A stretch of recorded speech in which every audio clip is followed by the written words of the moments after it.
Energy band क्या होते हैं और कैसे बनते हैं, इसको हम डिटेल में देखते हैं, फिर आगे स्लाइड्स में आएंगे। बिल्कुल सर। ठीक है। अच्छा सर, कोई भी सॉलिड हो, अगर मैं सॉलिड की बात कर रहा हूँ ना, या तो सॉलिड्स पे है ना, सॉलिड को अगर हम देखें तो सॉलिड में एक ही एटम होता है क्या? नहीं सर, सॉलिड तो बहुत सारे एटम्स मिलकर बना होता है सर। बिल्कुल सर। एक मोल की बात करें तो लगभग 6 × 10 की पावर 20 एन के बराबर होते हैं। बिल्कुल बिल्कुल बिल्कुल। तो वही बात करने चले। तो पहले तो मैं क्या करता हूं कि सॉलिड अगर हम देखना चाहते हैं तो सॉलिड बनाने से पहले हम एक आइसोलेटेड एटम लेके चलते हैं। अच्छा, आइसोलेटेड एटम का मतलब क्या होता है? एक सिंगल एटम होता है, एक सिंगल एटम मतलब जिसको परेशान करने वाला कोई भी नहीं है। ये उस एटम का हमारे पास न्यूक्लियस, ये उसके ऑर्बिट्स, ये होना चाहिए सर। यस सर, ये ऑर्बिट्स हो गए। n इक्वल्स टू, मैं यहाँ पे मेंशन भी कर देता हूँ। Yes sir. n equals to, this is 1 first 2 shell, second shell, 3, third ये चलेंगे शेल्स। इनमें इलेक्ट्रॉन्स भी तो होंगे। बिल्कुल सही। अच्छा, इलेक्ट्रॉन बता दें, यहाँ पे एक ये 2 इलेक्ट्रॉन यहाँ बता दें, यहाँ पे पे 8 इलेक्ट्रॉन्स होते हैं। बिल्कुल सर। ऐसे कुछ यहाँ पे, ऐसे यहाँ, ये ना सर। बिल्कुल। अच्छा, हम सॉलिड भी बना रहे तो किसके लिए बना रहे हैं? सिलिकॉन, हम सेमीकंडक्टर पढ़ना चाह रहे हैं। बिल्कुल सर, हमको क्लासिफिकेशन पढ़ना है, मतलब हमको सॉलिड बनाने का उसको पहचाना है कि क्या हमने सेमीकंडक्टर बनाया या इंसुलेटर बनाया। तो हम सिलिकॉन लेके चले क्या? बिल्कुल सिलिकॉन, हम सिलिकॉन लेके चले, आगे हमको वही पढ़ना है। तो सिलिकॉन का लेके चलता हूँ Si, बिल्कुल sir, 14। Yes sir, atomic number 14 होता है। क्या लिखते हैं सर? 1s2, कॉन्फ़िगरेशन इसका 2s2, 2p6, 2p6, 3s2, 3p2, 3p2, ये लिखा जाता है सर। ये तो आइसोलेटेड हो गया। अगर आपने एक बनाया, नील्स बोर ने एक कंसेप्ट दिया था। नील्स बोर का कंसेप्ट क्या कहा था कि किसी न्यूक्लियस के चारों तरफ ऑर्बिट्स में इलेक्ट्रॉन रिवॉल्व करते हैं और एक ऑर्बिट में जितने भी इलेक्ट्रॉन है सबकी एनर्जी सेम होती है, डेफिनेट एनर्जी होती है, राइट सर। तो मैं इन डिफरेंट एनर्जी लेवल्स, इनके लिए ऑर्बिट्स के लिए अलग अलग एनर्जी लेवल्स शो कर सकता हूं। तो यहां क्या करते हैं, हम एनर्जी लेवल शो करते हैं। यहां पर हम एनर्जी लेवल शो करते हैं। जैसे n = 1 के लिए ले लेता हूं, ऐसे n = 2 के लिए, n = 3 के लिए, और 3 ऐसे तो n होता तो आगे बढ़ जाता। Okay sir. तो यहाँ पर हम एनर्जी लेवल शो कर देते हैं इसके लिए। These are the energy levels. बिल्कुल सर। ये En चला जाता। अच्छा, इसको मेंशन भी कर दूं, इसको बोल सकता हूँ E1 फर्स्ट ऑर्बिट का एनर्जी, E2 E3 और En चल जाता अगर हम जनरलाइज ले लेते तो। अच्छा, फर्स्ट ऑर्बिट में कितने इलेक्ट्रॉन शो कर रहे हैं? 2 1s2 दिखा हुआ है सर। 1s2 शो किया हुआ है। दिस इज 2, 2 इलेक्ट्रॉन है ना। 2 इलेक्ट्रॉन मतलब यहाँ 2 इलेक्ट्रॉन होंगे तो उन दोनों की एनर्जी सेम होगी, डेफिनेटली होना चाहिए। ऐसे 2 के लिए 8 इलेक्ट्रॉन्स होंगे तो उनकी एनर्जी लगभग सबकी सेम होगी, बिल्कुल आइडेंटिकल है। ऐसे है ना सर, ऐसे और ऐसे चलता जाएगा, कोई दिक्कत नहीं होनी चाहिए। ये सिलिकॉन के लिए नहीं, मैं तो जनरलाइज कर दिया ना। सिलिकॉन का एग्जांपल देके जनरलाइज कर दिया। तो क्या कहा जा रहा है, फॉर ए आइसोलेटेड एटम की बात करें तो न्यूक्लियस के चारों तरफ ऑर्बिट में इलेक्ट्रॉन रिवॉल्व करते हैं। एक ऑर्बिट में जो इलेक्ट्रॉन है उसकी एनर्जी फाइनाइट होती है, तो हमने वो शो कर दिया। आइसोलेटेड एटम के लिए एनर्जी लेवल्स भी बता दिए। पर हम बात करते हैं सॉलिड फॉर्मेशन। सॉलिड फॉर्मेशन, क्या सॉलिड फॉर्मेशन में केवल और केवल एक ही एटम होगा? नहीं सर, क्या होता है? बहुत सारे। जब भी सॉलिड बनाते हैं तो मिलियंस ऑफ एटम पास लाए जाते हैं। क्या पास कितना पास? एंगस्ट्रॉम ऑर्डर पे लाना पड़ता है, एंगस्ट्रॉम ऑर्डर तक उनको लाना पड़ता है, ऐसा करना पड़ रहा है। तो मान लीजिए ये तो आइसोलेटेड एटम हमारे पास था, अब मैं एक सॉलिड बना रहा हूं तो इसको मैं हटा दूं। बिल्कुल इसको हटा दीजिए। तो पूरे को तो हटा देंगे। हां, पूरे को हटा दे। अब मैं बात करता हूं सॉलिड फॉर्मेशन की। सॉलिड फॉर्मेशन में क्या होगा? सॉलिड फॉर्मेशन में क्या होने वाला है वो देखते हैं, ठीक सर। तो सॉलिड फॉर्मेशन में एक नहीं, एक से ज्यादा एटम एक दूसरे के पास होंगे। मान लीजिए हमारे पास ये फर्स्ट एटम है, ये इसके ऑर्बिट्स होंगे, ऐसे कोई दूसरा एटम होगा पर वो सिमिलर ही होगा ना, इसका आइडेंटिकल होगा। सॉलिड बनाना, सिलिकॉन बनाना, सारे एटम सिलिकॉन के होंगे। अगर जर्मेनियम बनाना है तो सारे जर्मेनियम के होंगे। तो मैं एक दूसरा एटम यहाँ पे लेके आता हूँ, दिस इज सेकंड एटम, और ये हमने कह दिया ये भी सिलिकॉन है, राइट सर। दिस इज तीसरा भी ला सकते हैं, बिल्कुल सर, कितने भी हो सकते हैं, ला सकते हैं। तो हमारे पास हम 2 लेके आइडियल चल रहे हैं। ये एटम 1 ए मान लीजिए, जो भी मान लीजिए एटम 1, दिस इज एटम 2, बस सर। अब मैं इस एटम के लिए एनर्जी लेवल्स की बात करूं, एनर्जी लेवल्स, तो मैं एनर्जी लेवल्स एटम के लिए बना रहा हूं, ठीक सर। मैं एटम 1 के लिए बात करता हूं, तो एटम 1 के लिए E1 एनर्जी थी, बिल्कुल E1 है ना सर। इसमें 2 इलेक्ट्रॉन थे। ऐसे ही इसके एटम 2 के भी तो 2 इलेक्ट्रॉन होंगे, बिल्कुल सर। अब ये जब 2 एटम सोचे, मेरे पास एटम 1 यहां पर है, एटम 2 यहां पर है, दोनों दूर दूर है, क्या दोनों के बीच में कोई इंटरेक्शन है? स्टार्टिंग में कोई नहीं है। ठीक है। अब मैं इन दोनों को पास ला रहा हूं सॉलिड फॉर्मेशन के दौरान। जब इन दोनों को पास ला रहा हूं और किस डिस्टेंस तक ला रहे हैं, एंगस्ट्रॉम ऑर्डर तक हम इनको पास ला रहे हैं। जब इनको पास लाते जा रहे हैं तो दो एटम एक दूसरे के पास आ रहे हैं, तो जब सेम ऑर्बिट्स एक दूसरे के पास आते हैं तो उनके बीच में इंटरेक्शन स्टार्ट होता है। बिल्कुल सर, इलेक्ट्रोस्टैटिक कूलम्बियन रिपल्शन फोर्स। तो जैसे यहां पर इसका n इक्वल्स टू 1, इसका n इक्वल्स टू 1, इन दोनों के इलेक्ट्रॉन्स एक दूसरे के पास आए और दो इलेक्ट्रॉन जब पास आ रहे हैं तो क्या करेंगे, रिपल्शन रिपेल करेंगे। अच्छा, दूर दूर तो एनर्जी सेम थी, पर जैसे ही पास आए रिपल्शन हुआ, रिपल्शन और दोनों की एनर्जी सेम रहेगी क्या? नहीं रहेगी, चेंज हो जाएगी सर। क्या होगा, किसी की एनर्जी एक दूसरे की सेम एनर्जी एक दूसरे को रिपेल कर रही है तो किसी की एनर्जी कम हो जाएगी, किसी की एनर्जी ज्यादा हो जाएगी। ये होना चाहिए। तो अगर यहाँ पे मैं एनर्जी बताना चाहूँ तो ये तो फर्स्ट के लिए था ना, एक एटम के लिए, तो दूसरे वाले के लिए आऊंगा तो इसी के बराबर रहेगी क्या? थोड़ा रिपल्शन या तो बढ़ जाएगी या कम हो जाएगी। ये हो गया n इक्वल्स टू 1 के लिए। तीसरा एटम होता तो उसकी भी ले लेते सर, उसकी भी ऐसी हो जाती, तो उसकी भी एनर्जी कुछ ऐसे आ जाती। बिल्कुल सर। छोटा होता तो उसकी भी ऐसी आती। और ये जो सेम एनर्जी लेवल्स थे ऐसे ना होते हो तो किसमें कन्वर्ट हो गया, स्प्लिटेड एनर्जी लेवल्स हो गए। और ये किसके लिए कन्वर्ट हुआ सर, n इक्वल्स टू 1 के लिए कह सकता हूं। This is n equals to 1, ये 1 के लिए। अच्छा, ऐसा तो n इक्वल्स टू 2 के लिए भी होगा। बिल्कुल सर, क्योंकि जब एटम पास ला रहे हो तो n इक्वल्स टू 1 में हुआ है, 1 वाले पास आए, सेकंड वाले भी पास आएंगे, सेकंड वाले भी आएंगे तो उनके बीच में भी इंटरेक्शन होगा। और कौन सा इंटरेक्शन, रिपल्शन कूलम्बियन, सेम चार्ज एक दूसरे को रिपेल करेंगे तो n इक्वल्स टू 2 में भी सेम केस हमें देखने को मिलेगा। n इक्वल्स टू 2 की अगर मैं बात करूं, जैसे ये फर्स्ट वाले एटम के लिए एनर्जी थी, अब सेकंड वाला आया तो उसकी एनर्जी इसके बराबर थी जब तक वो दूर था। हाँ। पर जैसे पास आया उसकी एनर्जी रिपल्शन के कारण या तो बढ़ जाएगी या उससे कम हो जाएगी। ये होना चाहिए, सेम नहीं रह सकती ना सर। बिल्कुल सही है, बिल्कुल सर, सेम नहीं रह सकती। तो जितने एटम्स आएंगे उतने स्प्लिटेड एनर्जी लेवल्स यहाँ पे बनते गए। ऐसे अगर n इक्वल्स टू 3 के लिए बात करूं तो n इक्वल्स टू 3 में भी हमको सेम चीज मिलने वाली है। n इक्वल्स टू 3 में भी हमें ये स्प्लिटेड एनर्जी लेवल्स मिलने वाले हैं। तो हमने क्या देखा, जब एटम दूर दूर थे n इक्वल्स टू 1 पर n इक्वल्स टू 1 पर जो इलेक्ट्रॉन थे energy same, n equals to 2 पर n इक्वल्स टू 2 पर energy same, n equals to n पर एनर्जी सेम। पर जब एटम पास आए तो एक दूसरे के बीच में कूलम्बिक रिपल्शन लगा, इलेक्ट्रॉन्स के बीच में लगा, तो सेम एनर्जी के बीच में रिपल्शन के कारण एनर्जीज किसी की कम हो गई, किसी की बढ़ गई, मतलब एनर्जी का स्प्लिट हो गया। तो जो उनकी कंटिन्यूअस एनर्जी थी वो कन्वर्ट हो गई स्प्लिटेड एनर्जी लेवल्स में। These are the splitted energy levels. और जो स्प्लिटेड एनर्जी लेवल्स बने हैं, ये स्प्लिटेड एनर्जी लेवल्स आपस में मिलकर एक एनर्जी बैंड बनाते हैं। These are the energy bands. जैसे n इक्वल्स टू 1 के कारण ये एनर्जी बैंड बना, तो हम इसको क्या बोलेंगे, this is first energy band, this is second energy band, this one is third energy band, और ऐसे nth होता तो nth एनर्जी। यही चलता। तो हमने क्या कहा, एनर्जी बैंड थ्योरी तो पढ़ रहे थे। तो अगर मैं इसको समराइज करूं कि जब एक एटम आइसोलेटेड एटम है तो उसके एक ऑर्बिट में जितने इलेक्ट्रॉन है सबकी एनर्जी फाइनाइट थी। तो हमने आइसोलेटेड एटम के लिए एनर्जी लेवल शो किए थे। हम सॉलिड फॉर्मेशन की बात कर रहे हैं तो सॉलिड फॉर्मेशन के दौरान एक से ज्यादा एटम्स को हम एक दूसरे के पास ला रहे हैं। जब एक से ज्यादा एटम एक दूसरे के पास आ रहे हैं तो सेम एनर्जीज के लेवल्स के बीच में इंटरेक्शन हुआ। n इक्वल्स टू 1 के बीच में हुआ, n इक्वल्स टू 2 के बीच में हुआ, n इक्वल्स टू n के बीच में हुआ। ये n ले लेते ना, n इक्वल्स टू n के बीच में। और जब दूर दूर थे तो एनर्जी सेम, पर जैसे ही पास आए तो उनकी सेम एनर्जी के बीच में रिपल्शन हुआ, तो किसी की एनर्जी स्लाइटली बढ़ी, किसी की कम हुई। अब वो कंटिन्यूअस तरह के किसमें कन्वर्ट हो गया, स्प्लिटेड में। और ये स्प्लिटेड एनर्जी लेवल किसमें कन्वर्ट हो गया, एनर्जी बैंड्स में। इन्हीं को एनर्जी बैंड का, ये था एनर्जी बैंड फॉर्मेशन। कुछ एड अप करना चाहेंगे सर? सर इनकी विड्थ की भी बात कर सकते हैं ना?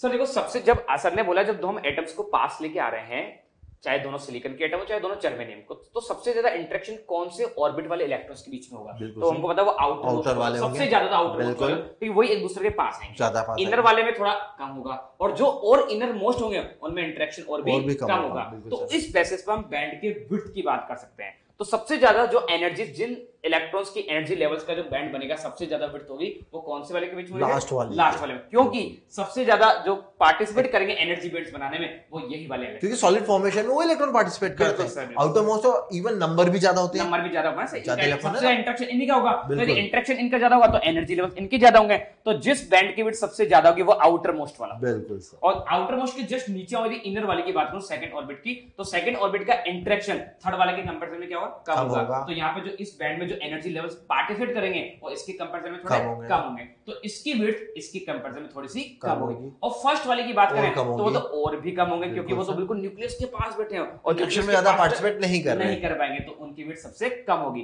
तो फर्स्ट वाले की विड्थ सबसे कम, थोड़ी सी विड्थ इसकी थोड़ी ज्यादा, और सबसे ज्यादा जो एनर्जी बैंड जिसकी विड्थ होती है वो आउटर मोस्ट ऑर्बिट की होती है। और इसके ऊपर अभी जो ऑर्बिट होंगे सब बनाना भी चाहें तो सारे सारे वो एम्प्टी दिखाने चाहिए मुझे मेरे हिसाब से। इसके ऊपर अपन दिखाना चाहें तो सारे के सारे क्या होंगे सर, वो एम्प्टी होंगे, क्योंकि ये इलेक्ट्रॉन कोई इलेक्ट्रॉन है ही नहीं सर अभी यहाँ पे, तो सारे के सारे एम्प्टी बैंड्स होंगे सर। ओके सर, ठीक है सर। तो ये तो हमने अभी सॉलिड फॉर्मेशन में एनर्जी बैंड्स बताया। अब इसको हम स्लाइड से देखते हैं ना, तो इसको हटा दिया जाए। Yes sir. तो एनर्जी बैंड इन सॉलिड्स, वही बात की जाए तो क्या कहता है सर पॉइंट हमारा?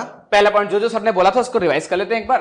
According to quantum mechanical laws, according to Bohr postulate, the energies of electrons in a free atom can not have arbitrary values. बिल्कुल sir, but only some definite values या क्वांटाइज्ड वैल्यूज, जैसा sir ने बताया था कि according to Bohr ने हर orbit में जो इलेक्ट्रॉन रिवॉल्व कर रहा है उन सभी इलेक्ट्रॉन की एनर्जी फाइनाइट डेफिनेट एनर्जी बता। फर्स्ट ऑर्बिट के सभी इलेक्ट्रॉन की एनर्जी डेफिनेट है, सेकंड ऑर्बिट के सभी इलेक्ट्रॉन की एनर्जी डेफिनेट, तो फर्स्ट से जब सेकंड जा रहे हैं तो एनर्जी क्या होगी सर, अलग अलग, यही कहा जा रहा है ना डेफिनेट एनर्जी। ठीक सर, नेक्स्ट पॉइंट पे आते हैं। However, if an atom belongs to a crystal, अब बात करते हैं क्रिस्टल की बात कर दी, जब क्रिस्टल बनाने की बात कर रहे हैं, then the energy levels are modified। बिल्कुल, जैसा आपने देखा था एनर्जी लेवल्स मॉडिफाइड हो जाएंगे, एनर्जी बैंड बना रहे थे। बिल्कुल सर। नेक्स्ट पॉइंट पर आते हैं सर ने example, consider a single crystal of silicon, silicon का क्रिस्टल लिया हुआ है, हैविंग एन एटम, सर ने उसमें एन एटम मान रखे थे। Each atom can be associated with a lattice side, her atom एक लैटिस साइड बना रहा है, मतलब सॉलिड क्रिस्टल फॉर्मेशन में पार्टिसिपेट कर रहा है। Next point, electronic configuration silicon की 1s2 2s2 2p6 3s2 3p2 है। ये फर्स्ट शेल की बात करते हैं, ये सेकंड ऑर्बिट आ गया और ये आउटर मोस्ट ऑर्बिट आ गया। आउटर मोस्ट में 4 है, इसमें 8, इसमें 2 है। बिल्कुल सर। ठीक है, ये पूरा आपको एक डायग्राम बना रखा है, ये है सिलिकॉन और ये सिलिकॉन के सारे लैटिस में जितने भी एटम्स है उनका बॉन्ड स्ट्रक्चर दिखाया गया और ये लैटिस स्ट्रक्चर दिखाया गया। इसको हम बहुत डिटेल में आगे पढ़ने वाले हैं। सिलिकॉन का जब हम क्रिस्टल स्ट्रक्चर पढ़ेंगे, जहां पर हम सेमीकंडक्टर्स की डिजाइन देखेंगे, कितने टाइप के होते हैं, कैसे फैब्रिकेट होते हैं, उसमें हम इसको डिटेल में पढ़ने वाले हैं, तो अभी इसको हम ज्यादा शो नहीं कर रहे। ठीक सर, आगे बढ़ा जाए। नेक्स्ट पॉइंट पे आते हैं, एनर्जी बैंड्स में ही क्या मिलता है हमें पॉइंट सर?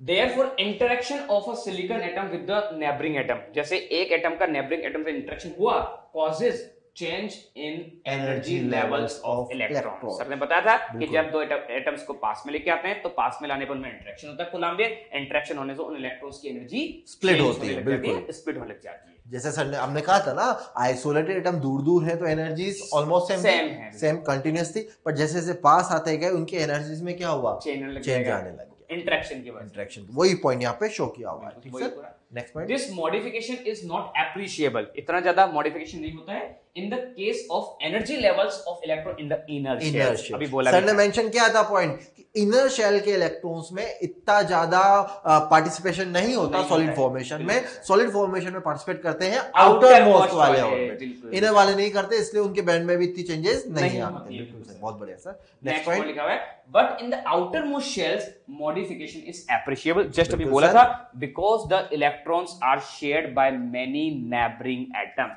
आउटर मोस्ट वाले इलेक्ट्रॉन सी शेयर किए जाते हैं जब वो पास पास आ जाते हैं एंगस्ट्रॉम ऑर्डर पे, तो एक एटम का इलेक्ट्रॉन इधर चला जाता है आउटर मोस्ट वाला, एक एटम का इलेक्ट्रॉन इधर चला जाता है, तो उनकी एनर्जीज भी चेंज हो जाती है। ठीक सर, नेक्स्ट पॉइंट देखें क्या कहता है next point. So what used to be discrete energy levels now split up और spread out to form energy band. तो वो सारे के सारे एनर्जी लेवल्स कंप्लीट मिलकर एक एनर्जी बैंड्स का फॉर्मेशन। जैसे हमने कहा ना कि जब सॉलिड फॉर्मेशन आप कर रहे हो तो पास पास जैसे ही दो एटम्स आए एंगस्ट्रॉम ऑर्डर तक, तो उनके इलेक्ट्रॉन्स के बीच में इंटरेक्शन हुआ, रिपल्शन हुआ, तो सेम एनर्जी सेम कंटिन्यूस ना रह के स्प्लिट हुई, और ये स्प्लिटेड एनर्जी लेवल्स क्या बना रहे हैं, एनर्जी बैंड बना रहे हैं, बैंड्स फॉर्म। तो कॉम्बिनेशन ऑफ एनर्जी लेवल्स के कॉम्बिनेशन को क्या कहता है, एनर्जी बैंड्स, जो हमने बहुत अच्छी तरह से इससे पहले पढ़ा था। ठीक है सर, आगे बढ़ा जाए।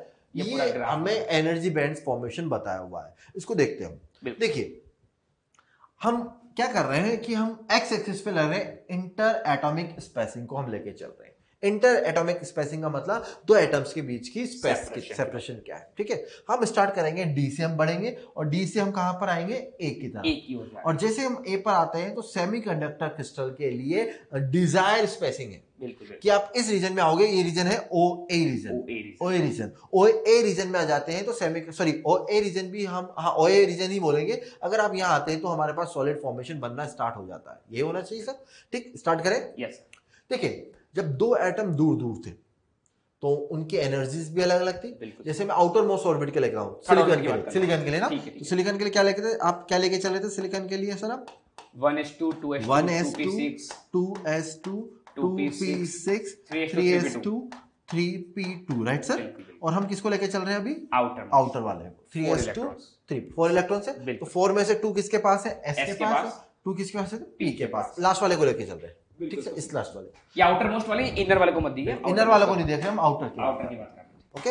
और हम स्टार्ट कर रहे हैं डी से मूव करना किधर, ए की तरफ, मतलब इंटर एटॉमिक सेपरेशन डिक्रीज कर रहे हैं, दो एटम्स को एक दूसरे के पास ला रहे हैं। अच्छा, जब हम सी और डी के बीच में इस रीजन में, इस वाले रीजन में, यहां से लेके यहां तक इस रीजन में, तो एटम्स के बीच की डिस्टेंस दूर दूर है, ठीक है। पर जैसे ही हम यहां पर आए, अभी भी दूर है, और थोड़ा पास लाते हैं, थोड़ा और पास लाए, इट मींस दो एटम्स के बीच की स्पेसिंग कम हुई है। स्पेसिंग कम हुई है तो जो इलेक्ट्रॉन्स है लास्ट ऑर्बिट वाले, उनके बीच में इंटरेक्शन स्टार्ट हुआ। इंटरेक्शन स्टार्ट हुआ मतलब रिपल्शन हुआ, रिपल्शन हुआ तो अब इलेक्ट्रॉन्स एक दूसरे से दूर दूर जाएंगे, तो इनकी जो एनर्जीज थी जो सेम चल रही थी, ये एस की एनर्जी और ये पी की एनर्जी, तो सेम यहाँ पे सारे पी की एनर्जी सेम थी, सारे एस की एनर्जी सेम थी, पर जैसे ही पास आए तो इनके बीच में स्प्लिट हुई तो यहाँ पे इलेक्ट्रॉन जो है वो एक दूसरे से दूर दूर मूव करेंगे, मतलब एनर्जी लेवल एक दूसरे से दूर जा रहे हैं, मतलब इनके बीच का गैप कम हो रहा है, हाँ, गैप कम हो रहा है, कौन से रीजन में, बी और सी के बीच में, सी रीजन, ठीक है, बिल्कुल सर, गैप कम होता जा रहा है, ये हो रहा है ना। खुद देखें, इलेक्ट्रॉन दूर दूर थे, इतना इंटरेक्शन नहीं था, पर जैसे इलेक्ट्रॉन पास आए तो इवन पी में जो इलेक्ट्रॉन्स है उनके बीच में भी तो रिपल्शन बढ़ा, बिल्कुल। इवन जो एस में इलेक्ट्रॉन्स है उनके बीच में भी रिपल्शन बना, तो उनके भी तो एनर्जी स्प्लिट हुई है, बिल्कुल सर, तो उनके बीच का गैप पहले से कम हो गया। यहां पर आप गैप देखिए, ये वाला गैप, दिस गैप, ये गैप पहले के कंपेयर में तो कम हो गया ना, ये पहले गैप ये था, अब गैप ये हो गया, इट मींस गैप डिक्रीज होता जा रहा है, ये हो रहा है। अच्छा, मैं और पास लाऊंगा तो और ज्यादा स्प्लिटिंग होगी, तो गैप और कम होता जाएगा। और इवन आप यहाँ देखिए, इस रीजन में आ जाइए, ए और बी के दौरान इस रीजन में देखें कि इलेक्ट्रॉन्स के बीच में स्पेसिंग बढ़ी है, इलेक्ट्रॉन के बीच स्पेसिंग कम हुई है और रिपल्शन बढ़ा है, तो एनर्जी इतनी ज्यादा फेल गई कि P और S के एनर्जी लेवल्स एक दूसरे में मर्ज हो गए। अगर मैं कहूं कि P का लोअर एनर्जी नीचे चला गया, S का अपर ऊपर चला गया, या ये कहा जा सकता है कि S का अपर एनर्जी लेवल P के लोअर एनर्जी लेवल को ओवरलैप कर जाता है, मर्ज कर जाता है, मतलब ये ओवरलैपिंग रीजन हो गया, दिस इज ओवरलैपिंग रीजन। हम यहां पे लिख सकते हैं this is overlapping, this is overlapping.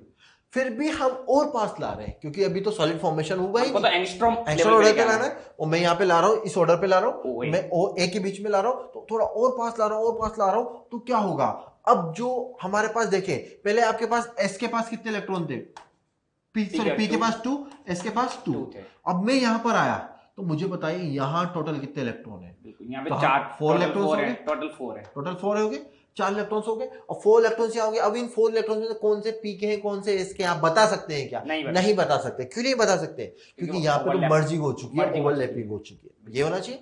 अब 4 इलेक्ट्रॉन्स है। अच्छा, यहाँ देखें, अगर मैं यहाँ पे एडअप करना चाहूँ बात कि यहाँ पर एस के पास कितने इलेक्ट्रॉन्स है, 2 इलेक्ट्रॉन्स, कितने इलेक्ट्रॉन्स आ सकते हैं, 2n स्टेट्स आ सकती है। यहाँ कितने इलेक्ट्रॉन्स है, 2 इलेक्ट्रॉन्स, कितने आ सकते हैं, 6n स्टेट्स आते हैं, ये आ सकती है। अच्छा, इस कंडीशन में देखें टोटल स्टेट्स कितनी होगी, यहाँ पे अगर मेरे 8 है सर, 8 हो गई, उसमें 4 तो हैगी, 4 तो फिल हो गई, 4 एम्प्टी है, 4 इलेक्ट्रॉन्स क्योंकि यहाँ पे आ चुके हैं, 4 स्टेट्स एम्प्टी है, बिल्कुल सर। अब फिर आप और पास में लेके आ रहे हो, एटम्स को एक दूसरे के पास ला रहे हो, तो अब क्या होगा, जो 4 स्टेट्स इलेक्ट्रॉन्स ने ऑक्यूपाई किए और जो 4 स्टेट्स वैकेंट रह गई है, उनके बीच में एनर्जी गैप बढ़ जाएगा।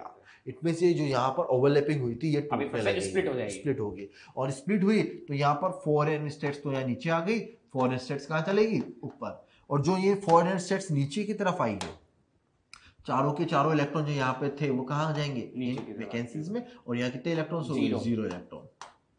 तो आप यहां देखें कि जो नीचे वाला एनर्जी लेवल से जब 4 स्टेट्स आई है, 4 इलेक्ट्रॉन्स आए हैं, पूरी तरह से फुली ऑक्यूपाइड है, फुली ऑक्यूपाइड हो गया सर, फुली ऑक्यूपाइड है। और यहां देखिए 4 स्टेट्स और 0 इलेक्ट्रॉन, फुली एम्प्टी है।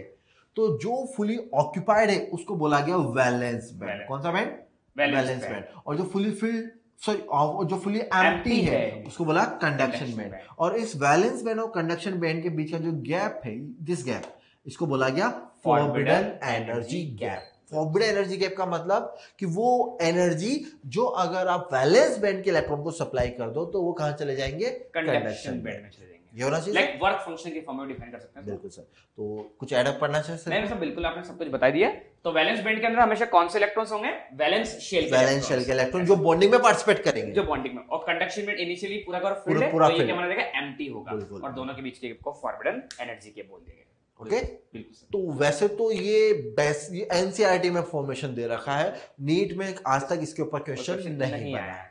ओके, आगे बढ़ा जाए सर, आगे देखते हैं। नेक्स्ट पॉइंट देखते हैं हम। बिल्कुल सर, इस ग्राफ को ही पूरा समझा रखा है, ग्राफ में पॉइंट्स दिखा रखे हैं। बढ़ाते जाइए सर, फर्स्ट पॉइंट पे देखते हैं। फर्स्ट पॉइंट लिखा हुआ है R equal to OD। Sir ने बताया था इनिशियली ये OD मतलब इस सेपरेशन हम D तक पहुंचे हैं, तो जब R OD के इक्वल होगा the energy levels are identical, sharp, discrete and distinct. अभी सब दूर दूर हैं तो हर एक के एनर्जी सेम जब OD डिस्टेंस पर हो। अब R लेस देन OC, अब OC से कम पर आ गया, इस डिस्टेंस पर आ गया। तो interaction between different atoms in the solid can be seen. इस डिस्टेंस पर आने के बाद उन एटम्स के बीच में इंटरेक्शन होने लग गया, और इंटरेक्शन होने से उनकी एनर्जी स्लाइटली चेंज होने लगी। ठीक है सर। थर्ड पॉइंट लिखा R इक्वल टू OB पर पहुंच गया, OB पर द एनर्जी गैप डिसअपीयर। अब एनर्जी का गैप डिसअपीयर हो जाएगा, मतलब ओवरलैपिंग होगी। बिल्कुल सर।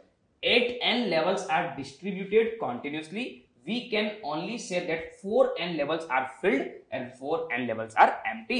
तो इस R equal to OB पर यहाँ पे 4n तो क्या हो जाएंगे? सारे के सारे filled हो जाएंगे, और 4n ऊपर वाले empty हो जाएंगे। ये बता रहा है। लास्ट पॉइंट लिखा हुआ है R equal to OA पर पहुंच गए। अब फाइनल अपन सेपरेशन पे आ चुके हैं, OA पे। जैसे हम OA सेपरेशन पे पहुंचते हैं, the band of 4n filled energy levels is separated from the band of 4n unfilled energy levels by forbidden energy gap। OA separation पर आते ही आपके दो बैंड बन जाते हैं। एक बन जाता है वैलेंस बैंड जो कि फील्ड वाला होता है, एक बनता है कंडक्शन बैंड जो कि एम्प्टी होता है, और दोनों को सेपरेट कौन करता है? Forbidden energy gap. ये इसका एक्सप्लेनेशन है। देखिए, इसको इसी एग्जांपल में हम एक बार फिर देख लेते हैं, उन्हीं पॉइंट्स को जो हमने पिछले में देखा था स्लाइड्स में।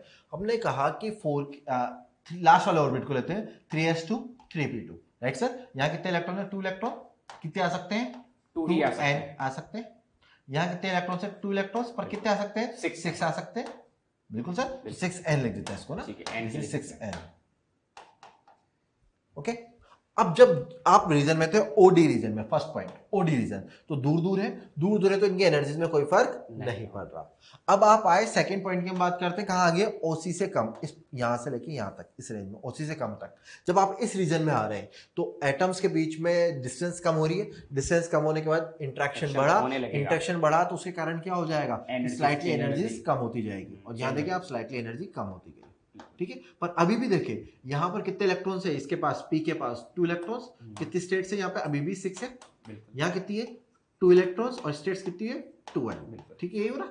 अब आप आगे OB के बीच में इस डिस्टेंस पर, यहां से यहां तक, जब यहां पर आए तो और ज्यादा स्पेसिंग कम की है आपने। जब स्पेसिंग कम की मतलब एटम एक दूसरे के नियर बाय आए, तो अब क्या होगा? मर्जिंग स्टार्ट होगी, ओवरलैपिंग होगी। ये P का लोअर एनर्जी लेवल और नीचे चला गया, S का हायर एनर्जी लेवल और ऊपर चला गया, मतलब S ने P को ओवरलैप कर लिया, दोनों मिक्स हो गए। जब दोनों मिक्स हो गए तो अब यहां पे कोई S बचा क्या?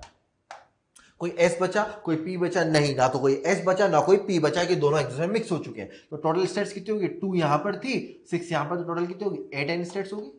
टोटल इलेक्ट्रॉन्स कितने हो गए? 2 यहां पर थे, 2 यहां पर थे, टोटल कितने हो गए? 4 इलेक्ट्रॉन्स। अब इन 4 इलेक्ट्रॉन्स में कौन से S के हैं, कौन से P के, हम नहीं बता सकते, क्योंकि S और P बचा ही नहीं। कहां पर? O से B के बीच में। अब आप और पास आ रहे हो, कहां पर आ रहे हो? किस रीजन में आ गया आप? OA रीजन के, इस रीजन में आ रहे हो। इस रीजन में आ रहे हो जो कि हमारे डिजायर्ड डिस्टेंस थी दो एटम्स के बीच की। अब इसी के बाद तो सॉलिड फॉर्मेशन स्टार्ट होगा, क्योंकि सॉलिड फॉर्मेशन होने का मतलब क्या? इलेक्ट्रॉन्स बॉन्डिंग में पार्टिसिपेट करेंगे। अब कौन से इलेक्ट्रॉन्स बॉन्डिंग में पार्टिसिपेट करेंगे? ये 4 इलेक्ट्रॉन्स।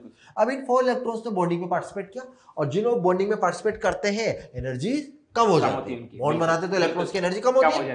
तो ये यहाँ पर 4 इलेक्ट्रॉन्स ने बॉन्डिंग में पार्टिसिपेट किया और इन 4 इलेक्ट्रॉन्स में से इस 8 में से कितनी स्टेट्स ले ली? 4 n स्टेट्स ले ली। जबकि 8 में से 4 n स्टेट्स अभी भी खाली है जहां पर कोई भी इलेक्ट्रॉन नहीं है।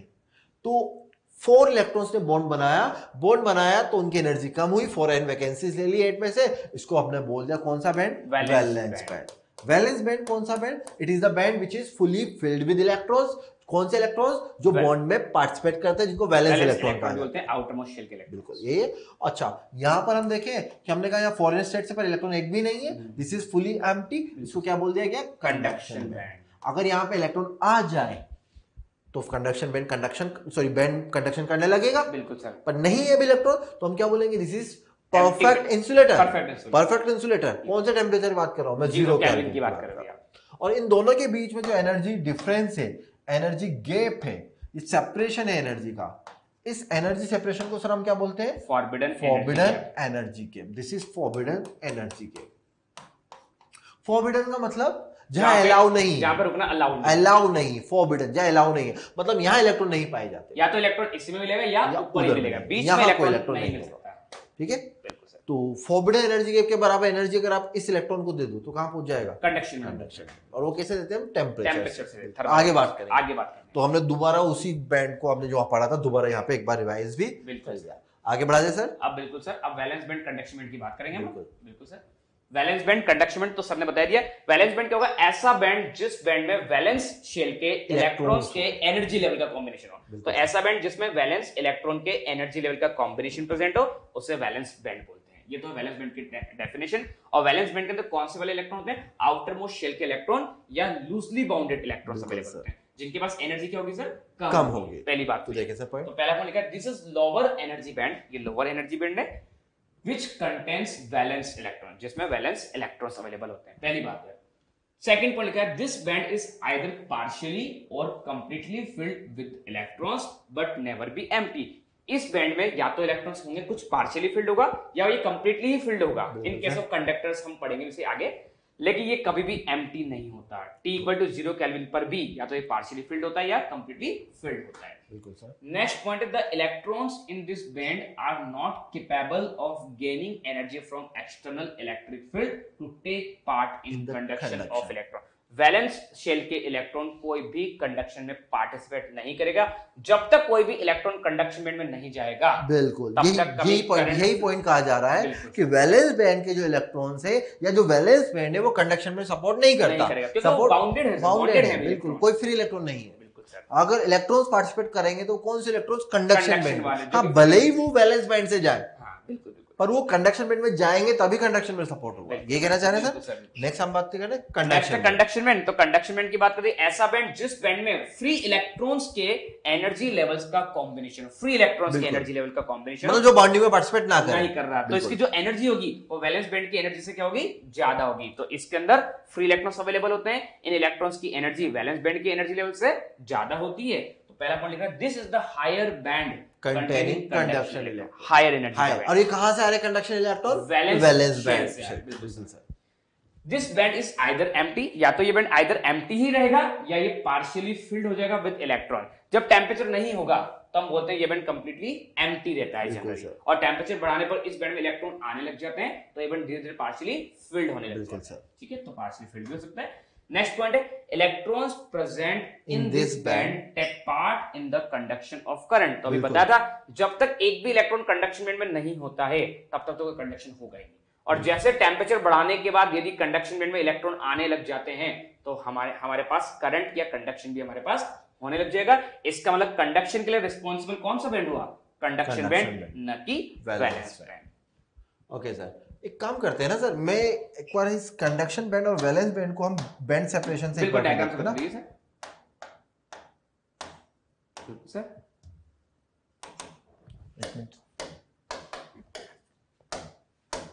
हाँ, यस सर। देखिए, हमने एनर्जी बैंड्स की हम बात कर रहे थे, तो हमने देखा लास्ट वाले एनर्जी बैंड को ले लें सर। बिल्कुल सर। लास्ट वाले एनर्जी बैंड को अगर मैं यहाँ पे शो करना चाहूँ तो यहाँ देखिए, ये हमने देखा यहाँ पर, तो ये फर्स्ट एनर्जी बैंड शो कर सकता हूँ, वैलेंस बैंड जिसको हमने नाम दिया। ये second energy band. Oh sorry, आप नीचे। ओके सर, ठीक है सर। मैं सिलिकॉन को लेके चलता हूँ ना। तो लास्ट एनर्जी बैंड कौन सा होगा? 14 सॉरी थर्ड वाला 1s2 2s2 2p6 3s2 ये होगा 3p2 राइट सर। तो थर्ड वाला बैंड, तो लास्ट एनर्जी बैंड थर्ड वाला ये है हमारे पास, ये लास्ट एनर्जी बैंड। ओके, आपने कहा था सबसे ज्यादा इंटरेक्शन किसके बीच में होता है? लास्ट एनर्जी बैंड के। This is first, this is second, this is third. चलिए इसकी विड्थ अपन कम बना दे तो बढ़िया रहेगा। विड्थ यहाँ पे हम थोड़ी इसकी विड्थ बढ़ इसकी जाएगा बढ़ा बिल्कुल देते हैं। ताकि विड्थ का बच्चे कंपेयर कर लेंगे। ओके सर, अब हम क्या कर सकते हैं? लास्ट एनर्जी बैंड स्प्लिट हो जाता है, ये कहा था हमने। तो ये लास्ट एनर्जी बैंड दो सब बैंड्स में डिवाइड हो गया। तो ये तो हमारे पास वापस वही सेकंड एनर्जी बैंड हो गया, ये हमारे पास फर्स्ट एनर्जी बैंड हो गया, और लास्ट एनर्जी बैंड दो सब बैंड्स में टूटा। यस ये था, ये लास्ट एनर्जी बैंड टूटा। इसको हमने बोला था this is conduction band, this is valence band, और इनके बीच का जो गैप था this is forward energy gap, जिसको हम डेल्टा इजी कहते हैं। ये सर, अच्छा आपने कहा था कि वैलेंस बैंड है जो इलेक्ट्रॉन से फुली फिल्ड होगा, मतलब यहाँ इलेक्ट्रॉन्स हमेशा पाए जाएंगे। तो कौन से इलेक्ट्रॉन्स होंगे? बाउंडेड इलेक्ट्रॉन्स, और ये फुली एम्प्टी होगा इनिशियली। बिल्कुल सर। अब इन पॉइंट्स को देखें, हमने कहा लास्ट एनर्जी बैंड दो सब बैंड में डिवाइड हो रहा था। कौन कौन से? वैलेंस बैंड और कंडक्शन बैंड। वैलेंस बैंड की डेफिनेशन सर आपने बताई थी, it is a band which is always fully filled with electrons. All electrons participate in bonding. There is no free electrons in this band for conduction. This band is not responsible for conduction due to electrons. Due to electrons mention करना जरूरी है। Valence band is not responsible for conduction due to electrons. Due to electrons mention करना बहुत जरूरी है, हम आगे इसको देखने वाले हैं। अच्छा, रूम टेम्परेचर में बात करूं तो हमने कहा रूम टेम्परेचर फुली फिल्ड है, सॉरी 0 केल्विन में फुली फिल्ड है। रूम टेम्परेचर पे क्या होगा? कुछ इलेक्ट्रॉन्स अपने बॉन्ड को तोड़ के आगे निकल जाएंगे, तो हम कह सकते हैं valence band is partially empty at room temperature. ये कहा जाएगा सर। कंडक्शन बैंड, क्या कहा था सर कंडक्शन बैंड के बारे में आपने? ऐसा बैंड जिस बैंड में फ्री इलेक्ट्रॉन्स के एनर्जी लेवल्स का कॉम्बिनेशन। अच्छा, हम ये कह सकते हैं at 0 kelvin temperature conduction band is fully empty, at room temperature this is partially filled with electrons. कौन से इलेक्ट्रॉन? जो वैलेंस बैंड से निकल के गए लेकिन अब वो फ्री हो चुके हैं। और पार्शियली बोले तभी तो हमने कहा poor conductor. Poor conductor, conduction band ही रिस्पांसिबल है कंडक्शन के लिए due to electrons only. Conduction band electrons के कारण कंडक्शन करेगा। मैं ओनली वर्ड इसलिए यूज कर रहा हूं क्योंकि हम सेमीकंडक्टर में एक और टाइप के पार्टिकल्स के कारण कंडक्शन देखेंगे, और वो कौन से होते हैं? होल्स के कारण। होल्स क्या होते हैं वो आगे इनको बताया जाएगा। ठीक सर। इन दोनों के बीच का जो एनर्जी गैप है उसको क्या बुलाया जाएगा? Forbidden energy gap. फॉरबिडन का मतलब नॉट अलाउड, इलेक्ट्रॉन का रुकना allowed, not allowed. This is the energy gap where no electrons allowed to present, जहां कोई इलेक्ट्रॉन नहीं पाया जाता, या तो वैलेंस में पाया जाएगा या कंडक्शन में। Right sir. अब यहां देखिए, अगर मैं इसको बोलता हूं this is valence band maximum, बिल्कुल एनर्जी मैक्सिमम होगी। This is conduction band minimum, conduction band minimum, ये आ जाएगा। तो डेल्टा ईजी कैसे लिख सकते हैं सर हम यहाँ पे? इन दोनों का डिफरेंस ले लेंगे। तो यहाँ से जो मैं डेल्टा ईजी का फॉर्मूला लिख के देता हूँ यहाँ पे, तो डेल्टा ईजी निकालना हो तो ई कंडक्शन बैंड की यदि मिनिमम एनर्जी में से वैलेंस बैंड की यदि मैक्सिमम एनर्जी को सब्ट्रैक्ट कर दिया जाए तो हमें फॉरबिडन एनर्जी गैप मिल जाएगा। बिल्कुल सर। ये इसको थ्योरेटिकल डिफाइन करना चाहे तो बोल सकते हैं minimum energy required, minimum for the electron of valence band, minimum energy required to shift a valence electron from valence band to conduction band is called forbidden energy gap। ऐसा लिखा। वो minimum energy जो valence band के electron को अगर आप supply कर दो तो वो अपने बॉन्ड को तोड़ के कहां चला जाएगा? Conduction band. ये ना ये तो सिलिकॉन के लिए थर्ड। अगर जर्मेनियम होता तो जर्मेनियम के लिए हम 32 लेते। बिल्कुल सर। कौन सा देता फिर यहाँ पे? 4s2 4p2 ये आता, तो 4 एनर्जी में फोर्थ एनर्जी बैंड ब्रेक कर देता। ये कहना चाहते हैं। आगे बढ़े। तो ये तो हमारे पास हमने देख लिया। अब इसको इजी पॉइंट्स को हम किस में देखेंगे सर? स्लाइड्स में ना। बिल्कुल सर, ये समराइज कर लिया। समराइज कर लिया। तो ये तो हम देख भी चुके थे पॉइंट सर, आपने डिस्कस किए थे बच्चों के साथ। Conduction band. हम बात करते हैं फॉरबिडन एनर्जी गैप। बिल्कुल, फॉरबिडन एनर्जी गैप सर ने बताया था। वैलेंस बैंड और कंडक्शन बैंड के बीच में जो गैप है जहां पे इलेक्ट्रॉन का रुकना अलाउड नहीं होता, उस गैप को कहा था फॉरबिडन एनर्जी गैप। तो ये तो किसकी डेफिनेशन? यही कहा गया है। This is the band is completely empty, पूरी तरह से खाली है। Electron is forbidden in this band to be present. यहाँ इलेक्ट्रॉन नहीं पाएंगे। बिल्कुल सर। ठीक sir. Next point sir. Second point, ये डेफिनेशन लिख रखी है, अभी बताया था। The minimum energy required to shift a electron from valence band to conduction band is called forbidden energy gap, जिसे हमने वर्क फंक्शन भी बोल सकते हैं, जो कि हमने फोटो इलेक्ट्रिक में पढ़ के आए। वर्क फंक्शन तो मेटल से बाहर ही निकाल, मेटल से बाहर निकाल, ये मेटल में रहेगा, ये मेटल के अंदर रहेगा, मिनिमम एनर्जी की बात करें। ठीक सर, वर्क फंक्शन तो नहीं। बिल्कुल। तो डेल्टा Ig का फॉर्मूला क्या होगा, कंडक्शन बैंड की मिनिमम एनर्जी में से यदि वैलेंस बैंड की मैक्सिमम एनर्जी को सब्ट्रैक्ट कर दिया जाए तो हमको फॉरबिडन एनर्जी गैप कैलकुलेट हो जाए। ये सामने अभी देखा था थोड़ी देर पहले, यही हमने ड्राइव किया था। पहला पॉइंट क्या है, it depends on nature of solid. अब ये एक अच्छा पॉइंट है, क्या हर सॉलिड के लिए फॉरबिडन एनर्जी के सेम होगा या अलग अलग होगा? अलग अलग होगा ना, सबके लिए एटम अलग अलग है, न्यूक्लियस का अट्रैक्शन अलग अलग है, सबके लिए अलग अलग। कंडक्टर के लिए गैप अलग होगा, इंसुलेटर के लिए अलग होगा, सेमीकंडक्टर अलग होगा। तो सबसे ज्यादा जो गैप होगा सर, सबसे ज्यादा गैप वो किसमें होना चाहिए? इंसुलेटर, क्योंकि वहां इलेक्ट्रॉन्स कंडक्शन बैंड में पहुंचेंगे नहीं, क्योंकि उनको पहुंचने के लिए बहुत ज्यादा एनर्जी देनी पड़ती है। तो गैप बहुत ज्यादा किसमें होगा? इंसुलेटर में। तो इंसुलेटर में डेल्टा Ig सबसे मैक्सिमम होगा और सबसे कम किसमें होगा सर? सबसे कम होगा सर कंडक्टर्स में, वहां आपको टेंपरेचर की रिक्वायर्ड ही नहीं है, एनर्जी की रिक्वायर्ड। बिना टेंपरेचर के इलेक्ट्रॉन्स वैलेंस बैंड से कंडक्शन बैंड में पहुंच जाते हैं। तो कंडक्टर्स में ये गैप सबसे कम होता है, इंसुलेटर में ये गैप सबसे ज्यादा होता है और सेमीकंडक्टर में गैप इन बिटवीन या इंटरमीडिएट होता है। बिल्कुल सर, तो अलग अलग सॉलिड के लिए अलग होगा। पहला पॉइंट। Next point sir. बिल्कुल सर, नेक्स्ट पॉइंट है, it strongly depends on inter atomic separation. दो एटम्स के बीच में सेपरेशन क्या है उस पर डिपेंड करता है। दो एटम्स के बीच में सेपरेशन ज्यादा है, मतलब एटम्स के बीच में सेपरेशन ज्यादा है, तो वहां पे जो अट्रैक्शन भी लग रहा होगा वो काफी कम होगा, तो डेल्टा Ig भी कम हो जाएगा। दो एटम एक दूसरे के पास क्लोजली सेपरेटेड है, जैसे दो एटम्स, अगर मैं बात करता हूं, दो एटम्स हम यहाँ पे शो करें, this is atom 1, this is atom 2, और इन दोनों एटम्स के बीच का जो सेपरेशन है D, हम इंटर एटॉमिक सेपरेशन बोलते हैं। तो ये अगर कम है, मतलब एटम एक दूसरे के पास है तो स्ट्रांगली बाउंड है एक दूसरे से, इलेक्ट्रॉन स्ट्रांगली बाउंड है तो उनको बाहर निकालने के लिए एनर्जी भी ज्यादा देनी पड़ेगी, है ना। तो ये तो कहा जाए strongly depends on the inter atomic separation. जितना कम सेपरेशन है, मतलब इलेक्ट्रॉन्स को बाहर निकालने के लिए ज्यादा एनर्जी देनी पड़ेगी। सेपरेशन अगर ज्यादा है, दूर दूर एटम है, तो एनर्जी कम देनी पड़ेगी। ये क्या है सर, इसको हटा दें। Yes sir. Forbidden energy gap हमने 2 पॉइंट देख चुके हैं। Next point sir. Next point लिखा, it also depends on temperature but this dependency is very weak. अच्छा, टेंपरेचर के ऊपर भी डिपेंड करता है डेल्टा Ig, बट ये जो वेरिएशन है वो नेग्लिजिबल होता है, अपन नेग्लिजिबल ही मान के तो हम नॉर्मली कह देते हैं नहीं, इतना ज्यादा इफेक्ट नहीं हो रहा, पर हाँ थोड़ा वो तो चेंजेस होते रहते हैं।